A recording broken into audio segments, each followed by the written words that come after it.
អនុទានការឡើងប៉ុន្តែការទូទាត់ក៏យឺតបន្តការឡើងដូចគ្នាយើងឃើញថាប្រជាជនកម្ពុជាកំពុងស្វែងរកកម្ចីពីធនាគារកាន់តែច្រើនប៉ុន្តែការទូទាត់ប្រាក់ត្រឡប់វិញជួបការលំបាកនៅក្នុងត្រីមាសទី1នៃឆ្នាំ2025ប្រជាជនកម្ពុជាកាន់តែច្រើនបានស្នើសុំប្រាក់កម្ចីប៉ុន្តែការទូទាត់យឺតក៏បានកើនឡើងផងដែរជាពិសេសពាក់ព័ន្ធទៅនឹងប័ណ្ណឥណទាននេះបញ្យងតាមការិយាល័យឥណទានកម្ពុជាការដាក់ពាក្យស្នើសុំឥណទានបានកើនឡើង6%ពីខែមករាដល់ខែមីនាក្នុងនោះដែរការកើនឡើងធំបំផុតការស្នើសុំឥណទានដែលកើនរហូតដល់24%ក្រៅពីនេះកម្មវិធីកម្ចីទិញផ្ទះនិងកម្ចីផ្ទាល់ខ្លួនក៏បានកើនឡើងផងដែរចំនួនទឹកប្រាក់សរុបដែលបានស្នើសុំបានកើនឡើង12%ធៀបទៅនឹងត្រីមាសមុនគណនេយ្យប្រាក់កម្ចីឈានដល់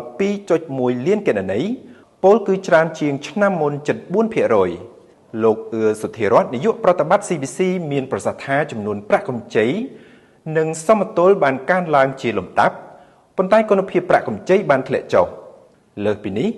ការទូទាត់យឺតយ៉ាវលើកម្ចីដែលហួសកំណត់រយៈពេល30ថ្ងៃឬច្រើនជាងនេះបានឥណទានដែលទូទាត់យឺតស្ថិតក្នុងអត្រាខ្ពស់បំផុតគឺ